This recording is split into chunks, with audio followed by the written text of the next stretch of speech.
I set up my YouTube a month ago and I want to take you through everything I've learned in that month, what I've done very, very wrong, what has gone well for me, and just describing the journey to anyone who's thinking about doing it. I was so excited to start my YouTube channel. I had somewhere to create my brand, I had a place to upload videos.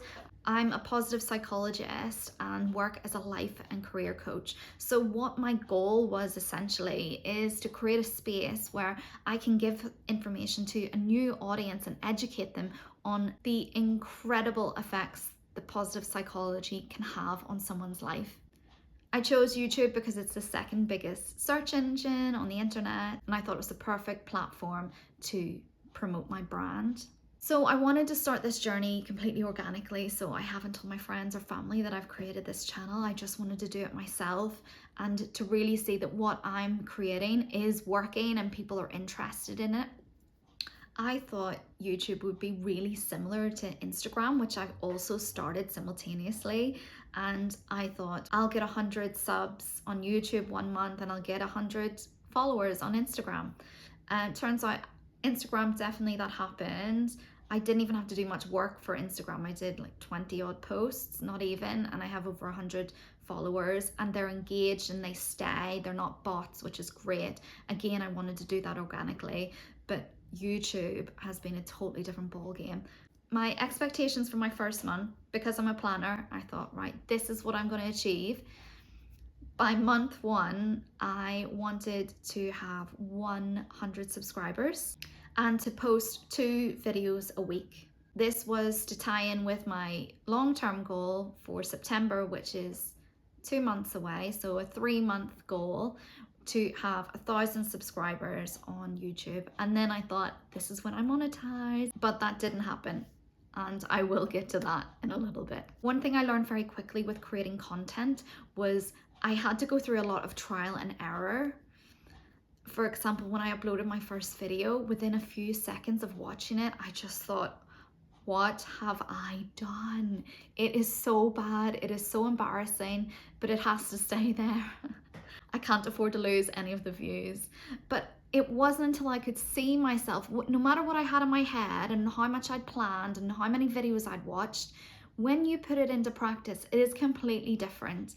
I talked in such a flat tone. I was discussing a subject that was actually really triggering to me. And I thought, well, I have a lot of experience in this and it is also really popular in the news right now, this topic. So let's discuss it. It makes sense.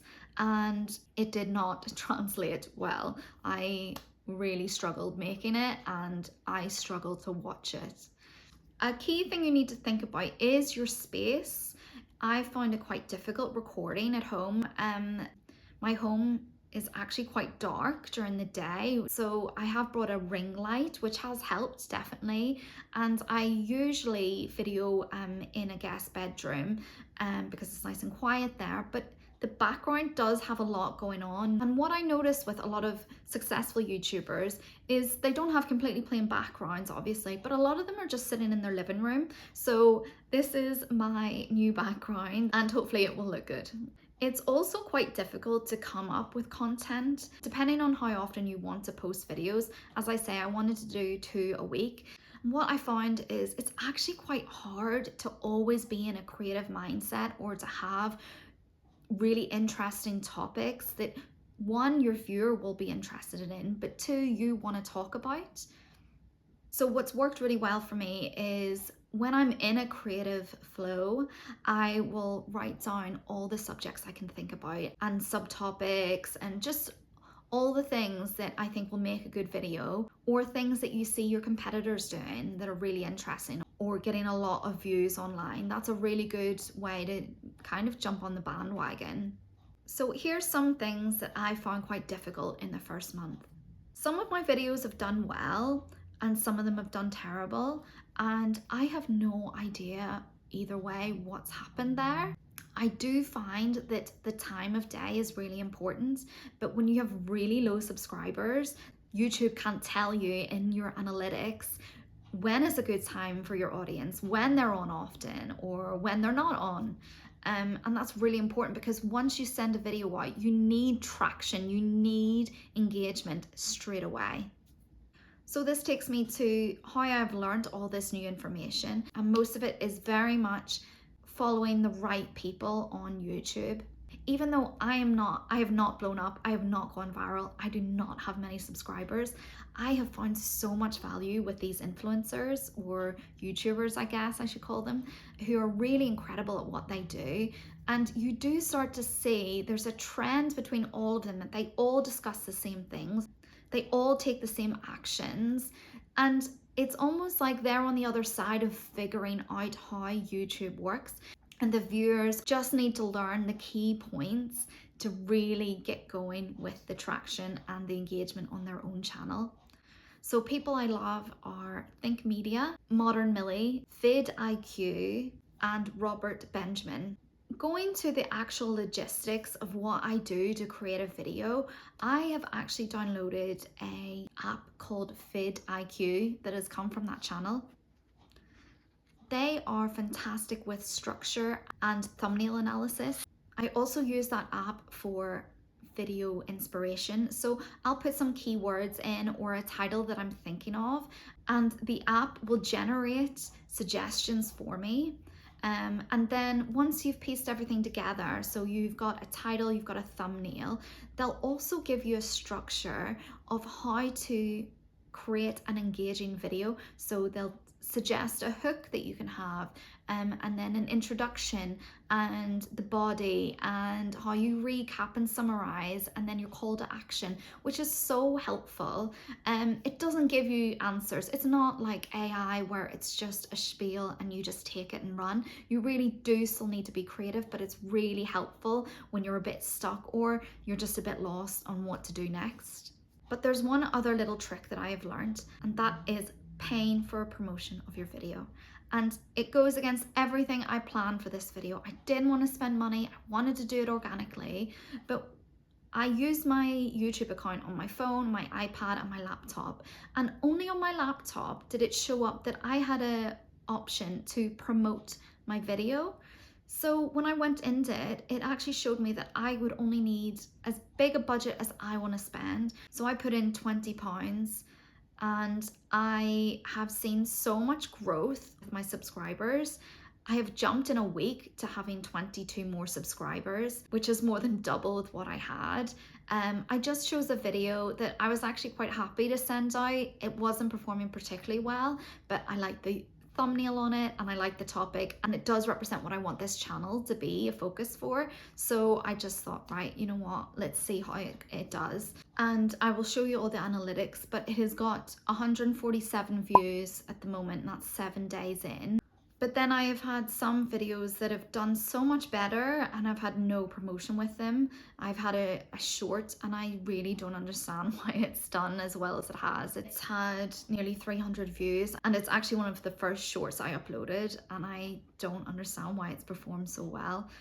It's the best performing video I have, and I know these numbers aren't big, but for me, I just think, you know what, this is organic. I don't expect to go viral. I have a niche subject, so not everyone's interested in it, but I do want to give good content, and the only way to do that is to practice more and more. So I'm just uploading whenever I can. One point I will make about using promotion is, yes, I've definitely got great growth of my subscribers. It's modest compared to the big players, but I'm happy enough with it. I have found that it has affected my AVR, my average viewer retention. So that means that you need to have a good percentage of your video being watched. I think the minimum is 40% is quite good. And mine has gone massively down. Mine originally was around 50%, and it's actually gone down to a few seconds, like 10 seconds of like a 6-minute video. So that's really frustrating, and it doesn't help my channel, because then YouTube will see that as people aren't engaged, people aren't watching the full video, so it's not good enough to suggest to viewers. Another issue I have found, not with promotion itself, is when I do publish, Initially, when I started my channel, I definitely got much more views. I didn't get lots of likes, but I have more subscribers and I have people engaged now.